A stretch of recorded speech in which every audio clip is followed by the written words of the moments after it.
Ms. Joanne Emerson.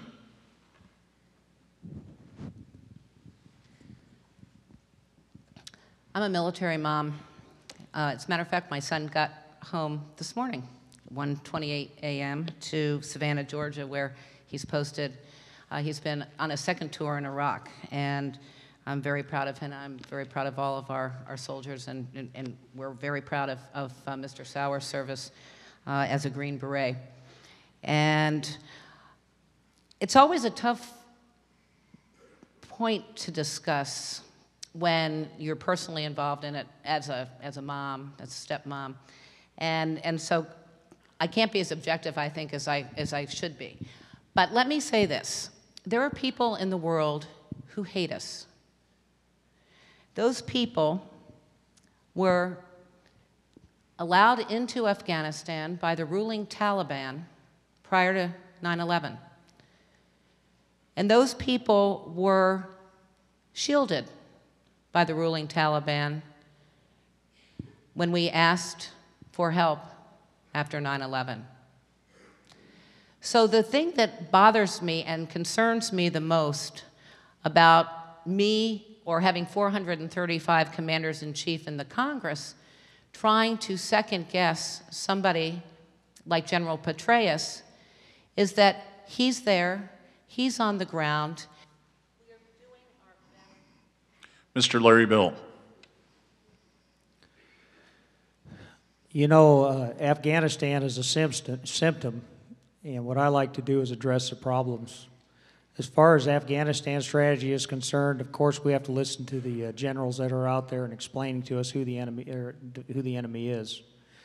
On a practical note, we probably need to maintain 2 or 3 major bases in Afghanistan where we can operate reconnaissance and drones and special forces from, and then pretty much let the country go back to its tribal ways.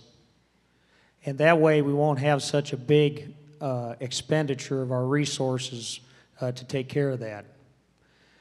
But the problem is the petrodollars that finances the terrorism now.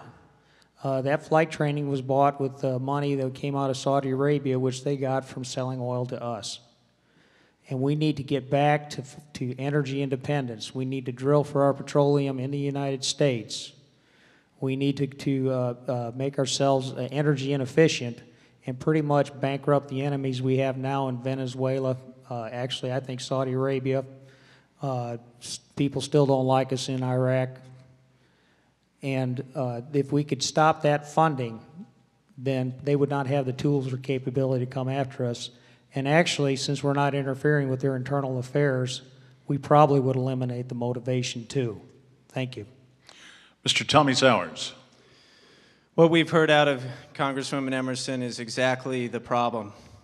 Congress is given power over the military. It's the reason why Article 1 is so law, and it's given the power to declare war. But members of Congress have given that power to the executive for years. It's time that we have leaders in Congress, but yet we have our lowest number of veterans in Congress since World War II that write blank check after blank check to the executive. We've been in Afghanistan for 10 years, and the objective of training, arming, and equipping an Afghan army so that we will one day leave means that we will train between 400,000 to 600,000 Afghans. That's bigger than the active U.S. Army in the second most corrupt country in the world with a corrupt central leader. Do you want to see your tax dollars continue to build infrastructure, continue to pay the Taliban, as was just exposed in the media? Or do you want your tax dollars invested here? Do you want your troops brought home? Supporting the troops is not just sending more. Supporting the troops is only sending them on a mission that's in our long-term strategic interest, that the troops can accomplish and we can bring them home. As the only Green Beret in Congress, I'll be able to bring this perspective. Thank you. Now we will give each candidate 3 minutes to give his and her closing remarks. Again, please hold all applause. Candidates, you may remain seated or stand during your closing remarks. We will begin with Rick Van Dieven.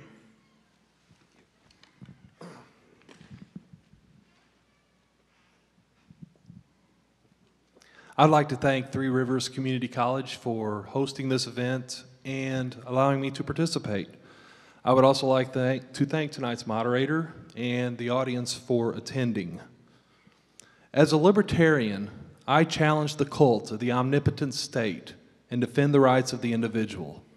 I hold that all individuals have the right to exercise sole dominion over their own lives and the right to live in whatever manner they choose, so long as they do not forcibly interfere with the equal right of others to live in whatever manner they choose.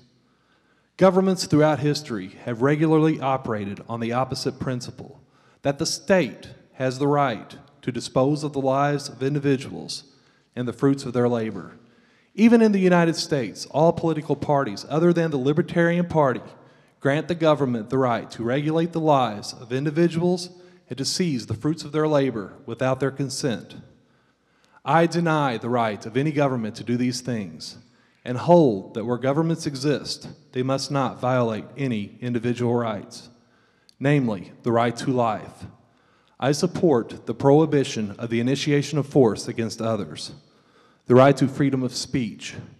I oppose all government attempts to abridge freedom of speech and press, as well as government censorship in any form, the right to property.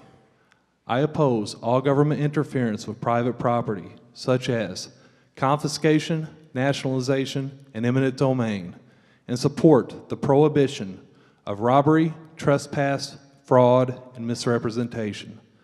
And since governments, when instituted, must not violate any individual rights, I oppose all attempts by government to interfere with voluntary and contractual relations among individuals. People should not be forced to sacrifice their lives and property for the benefit of others. They should be left free to deal with each other as free traders. And the resultant economic system, the only one that is compatible with the protection of individual rights, is the free market. Thank you. Miss Joanne Emerson.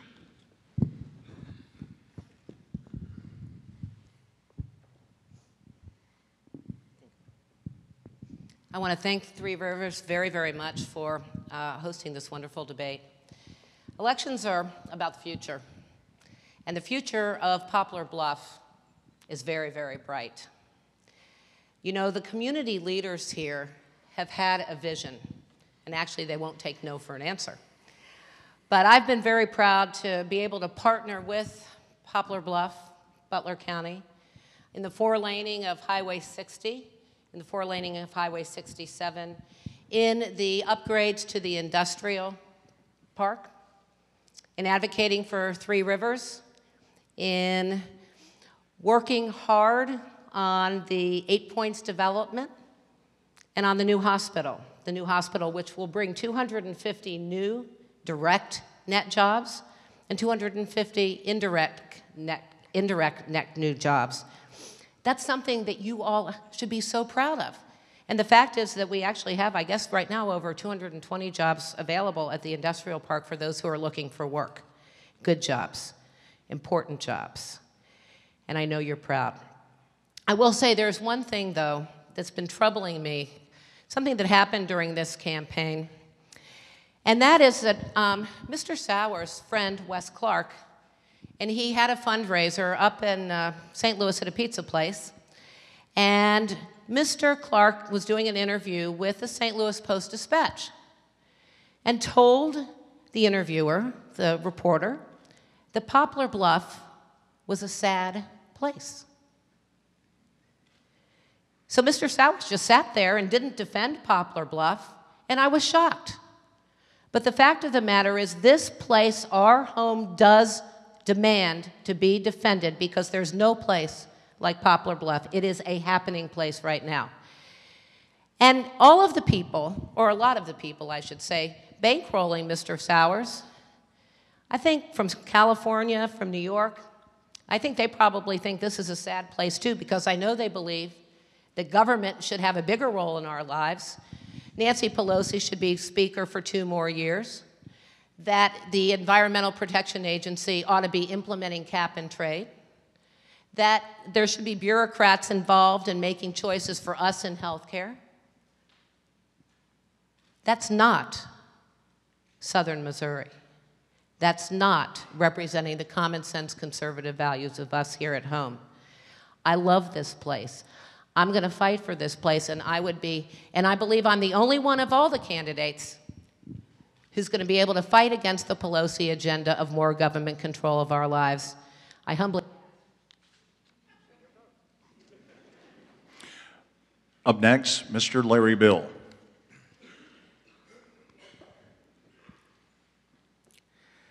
Hi, my name's Larry Bill. As we stated before, I came from Jackson. And I've served 22 years in the military, actually retired from the Air Force as a lieutenant colonel. I've been out in the field as a pilot. I've also worked in headquarters and seen how the inner workings of bureaucracy actually occur. Whenever the bank bailout was going on and both parties decided to jump in and bail out the banks of England, you know, the bank in Germany, make AIG whole, make Goldman Sachs whole, I thought they didn't have an idea of how the real world worked. I grew up on a farm in Cape County, served in the military, been operating a business right here in the local economy in Jackson, Missouri for 17 years. And I think that's the experience we need. Now, whenever I decided to run for Congress, I thought, what normally do you do to get into Congress?